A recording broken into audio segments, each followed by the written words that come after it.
Welcome to the Catalyst Sale Podcast. Whether you are a sales professional, not in sales but interested in helping people solve problems, or a founder CEO who is looking to grow your business, you'll find practical tools, stories, and experience you can apply to your role.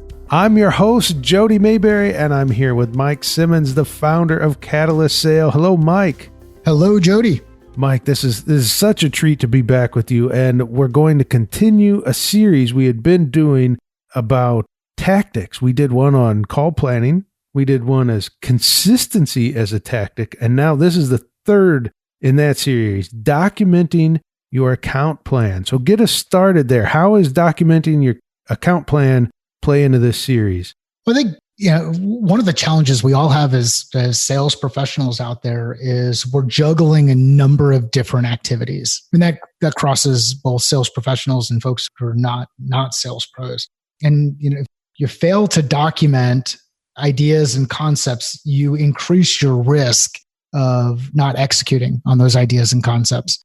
And we all use our CRM. Most of us use a CRM, and that customer relationship management tool is used to keep track of activities and keep track of maybe next steps that have been established with the customer. But some of us have a hard time stepping back a little bit further and saying, what is my general strategy when it comes to working with an account? And here's where we're going to bridge that gap between strategy and tactics. There's the strategy that we're adopting relative to working with an account. And then there's the tactics associated with documenting those activities, documenting next steps, documenting our project plan, and keeping track of who are all the players inside the organization. And I think this is really important to state here. The account plan, and we'll include a link to the account plan that we use at Catalyst Sale. But the account plan is a living, breathing document. It is not static. It is something that should evolve as the relationship with your client evolves. It should also be able to serve the purpose of being able to quickly read people into what is going on inside those organizations. They should be able to look at the account plan and quickly get an understanding of what the journey was that helped us get from where we were to where we are today and why we'd even want to work with this organization. So that's a pretty high level view of the account plan, but functionally, this is where I keep track of the general guidepost associated with success for that given account. And documenting the account plan is part of a tactic. So let's start there. You gave us the bigger overview of why you need one and it's the purpose it serves, and to keep in mind that it's not static. It changes as things change. So let's begin with documenting it. How do we start? Yeah, and we'll include a link in the show notes here for the account plan template that we use at Catalyst Sale. And the first place that we start on this template is the name of the customer. So let's say I want to work with a company like Intel. So the account plan would be based on Intel as a corporation. And what I'm going to do is I'm going to have an outline that shows me who we're working with, what do they do inside the organization, why they would care about the solution that we're developing, what problem we'd be solving inside that organization. So you've got an outline. The outline is the account plan. The first segment of the account plan is going to be focused on why that company would want to do business or should want to do business with you as an organization. Within that why, we should have a clear understanding of the problems that organization is faced with, or challenges that organization is faced with, or objectives that organization has that align with the solution we deliver. So we first start with why. Why should they care about our solution? And what does that do? Let's tie that into, you said this serves the purpose as bringing people in. So if I'm new to your organization and I'm going to get to work with this new client, what does this piece serve? When I read this as why, what do I get from that? Well, so it'd be interesting if you were joining a company and you were picking up a territory and that territory had all of these account plans designed. That would be great. Because then if you've got the why, you should understand why that customer is doing business with your organization. And I would think that is the likelihood of that happening is probably pretty low, because a lot of times people fail to document these activities. They fail to have this information in an organized area. You have to navigate a number of different fields inside a Salesforce instance or a HubSpot instance to understand the background. And many times what the rep will do is they'll have that first conversation with their key point of contact, and they'll ask some general questions to get an understanding of why the customer has done business with them and what problems we're solving inside the organization. But yeah, let's just go with the idea that something like this has already been documented. What it does for me as a rep, if I come into an organization and they've already documented the account plan, then I have a better understanding of how we got from the beginning, how we got from where things started to where things are today, so that I'm not going to waste a lot of time rehashing the history, rehashing asking the customer to answer questions that I should already know the answer to or should have already been able to identify. Think about any time that you are on with a customer service rep and you're trying to work through maybe an update to your cable bill or an update to your cell phone bill, and you have to repeat yourself over and over and over again. Having an account plan process inside your organization can help minimize the number of repeats that need to happen. And I think an area where this really has a significant impact on the business is if I'm operating in a collaborative sales environment where I am going to bring others to the discussion, then I can help them by giving them a tool that they can look at to read through how did we get from where we were, where we've been in the past to where we are today, and not have to go through 25 to 55 minute interview session to get everybody read up onto it. So this becomes a very good knowledge transfer document inside the organization, especially in a collaborative selling environment. Okay, we start with why. What comes next in the account plan? Yeah, the next piece is our project plan. What needs to happen in the next 30, 60, 90 days, maybe even the next 180 and 365 days. So we've got short term, next 3 months, a little bit longer term, 6 months, a little bit longer term than that this year. And then we keep track of what happened in the last 90 days. So we've got this constant record of what are some of the bigger boulders, bigger activities that we've moved forward. And this might be, in the context of the next 30 days, it's sharing a 30, 60, 90-day plan with the customer, scheduling a feedback discussion related to that 30, 60, 90, and agreement to general next steps. This is not War and Peace. This is not a high level of detail and individual steps that we're taking. These are just broad guideposts that help us ensure that we're moving in the right direction with that account. Okay, 30, 60, 90 day. And what comes next? We move on to another piece that I know is going to help us as once we understand what's going on. Yeah. So then the next piece, so after we've got that project plan kind of in place and those become those guideposts to help us ensure that we're making progress, we're moving in the right direction. And really it's a test for us. It's to say, hey, if I expect to do these things and I'm not able to make that progress, maybe I'm creating a significant amount of risk. So that project planning aspect is really important. Then we get back into what's the background on the organization? So who are the players in place? What do they care about? What is it? How will they be impacted by the solution that's delivered inside the organization? What's driving them? So this is all about understanding the various characters that are involved in this overall story. And I know we've talked about the importance of storytelling and your champion on the other side, your customer is the hero. This is where you can identify who are some of the other role players in that story that may impact or have a say in the overall success. This is where you might want to keep track of who's involved on the purchasing side of things. When do they need to get engaged? What do they care about? So that's the who. And this gets back into a lot of the stuff that we talk about in qualification. We also want to know, what are the customer's objectives? What are they trying to accomplish? What are they doing today to address that need? What are their core values as an organization?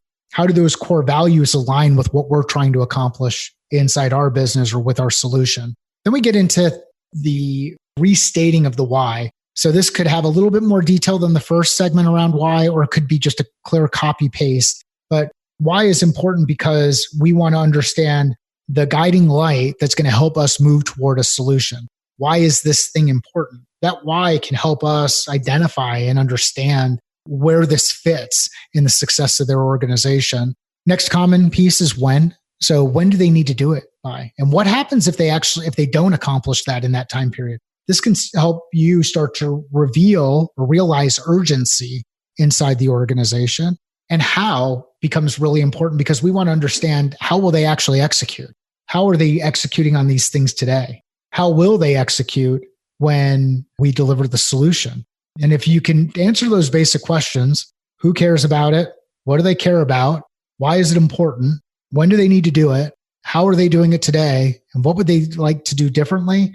You can get yourself much further along than most reps. At the very end of your account plan template, and I want to come back to some of this, but you have possible impact questions. What is that piece?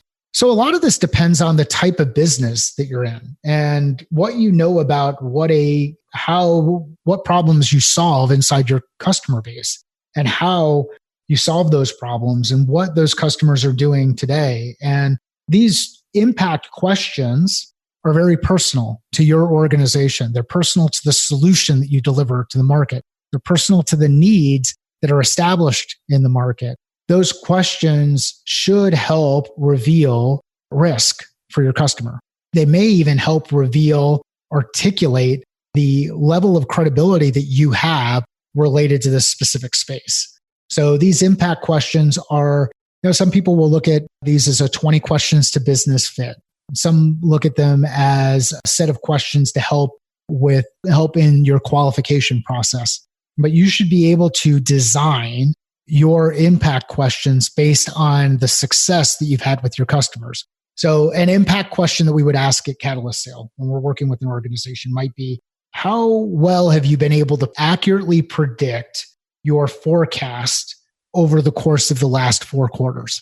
When have you missed a forecast in the last 4 quarters? What impact has that had on your organization? How did the board respond?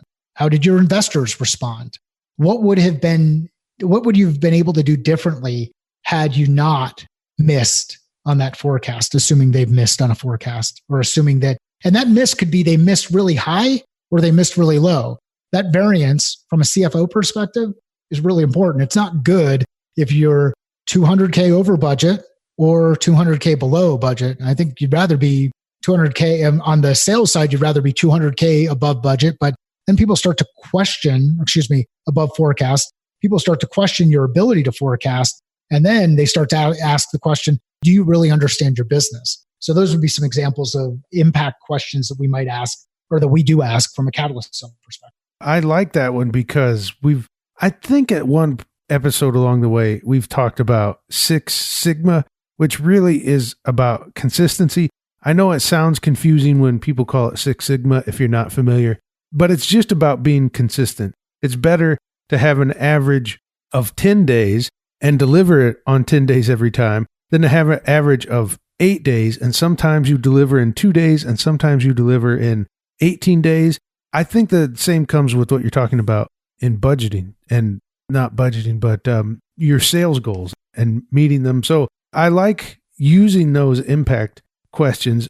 And I want to back up to some of these other ones, the when, the how, but the who, that one caught my attention because it's really easy, I think, to identify maybe the one key person, Mike Simmons, for example. If I want to work with Catalyst Sale, I can put Mike Simmons, but there's an opportunity, I think, to build out more. If I know more of what's going on with Catalyst Sale, I may put more than Mike Simmons in there, and that could give us an advantage. Can you talk a little more about who to look for to put in the who section that might help us? Yeah, I think a lot of it depends on the solution that you're providing into an organization. So let's say that your focus is on talent, and the focus within talent is more about talent development. And within talent development, they have a learning responsibility around educating, making sure that the workforce is optimized to meet the needs of the market demand. And that might include upskilling or reskilling an employee base. And you may focus on the talent team directly, but your solution is more focused on emerging technologies, which impact a group like research and development. It's not enough to just be really comfortable with the talent folks inside the organization. You also need to know who those folks are on the research and development side that feel the business pain that you're addressing. And maybe the business pain, in addition to research and development, might be on the technology side. So now I need to understand who the VP of research and development is inside the organization, who the vice president of technology is inside the organization, who the head or vice president of talent is inside the organization. And maybe even, because it's important to the success of the organization, I need to know who the person who is responsible for product inside those organizations. Because ideally, these teams are collaborating inside their organization. They're aligned with each other. They're all skating to where the puck is, or is going, excuse me. They're moving in a consistent direction. And by understanding who the players are in each of those individual roles and what's important to them, you can deliver significantly more value to the whole of the organization, because many times those folks tend to stay in their own silos. And by identifying who those people are, having conversations with them, validating fit, validating challenges, you may help address some of the blind spots that the talent folks didn't realize existed inside the organization, or maybe on the R&D side, they didn't realize that talent as a function can support these challenges inside the company. So one of the phrases I'll state many times is don't fail alone. That's not only failing alone from the perspective of leveraging the resources inside your organization to help support success. It's also about increasing your scope and reach inside an organization, because you never know when somebody's going to win the lottery and they're no longer part of that organization. Yes, that's wonderful. Okay, we've covered every aspect of documenting the account plan. What else do you want us to know, and tie it in again on how this fits into the tactic of we've done call planning. Now we're at consistency. Then, okay, now we document our account plan. So give us a little more there to tie it all together. And I know you've got a template for people, so we'll round out with that. It might help even to talk a little bit about where all of these things kind of fit in. So we've talked in previous discussions around territory planning, and we'll revisit that again around the tactics associated with territory planning. Maybe that'll be the next tactical discussion we have. But the territory plan is the book.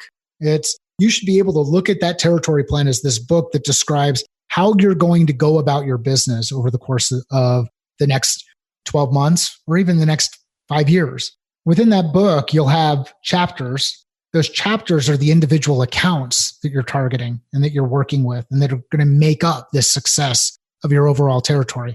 That's where the account plan comes in. And the call plan are the day-to-day interactions that you have. That call plan ends up being the pages within the book. So as we try to give a visual of what this looks like, territory plan is the book, account plan is the chapter, call plan would be the individual pages. When it comes to account planning, some things and the reason why I look at the account plan as something separate than what you see in the CRM, and part of this is because I've never really found a CRM that does this really, really well without a fair amount of customization, is the account plan is a collaborative document where you can engage with others inside your organization and get their impact. When someone from product looks at the account plan, sees some of the questions, they see some of the 30, 60, 90 day items, they see some of the why related information, they see some of the who related information, they can identify risk. They may even be able to identify additional questions that you should consider asking your client as you work to gain a better understanding of fit inside the organization and validate feasibility that the company, that organization on the other side is actually going to be able to execute.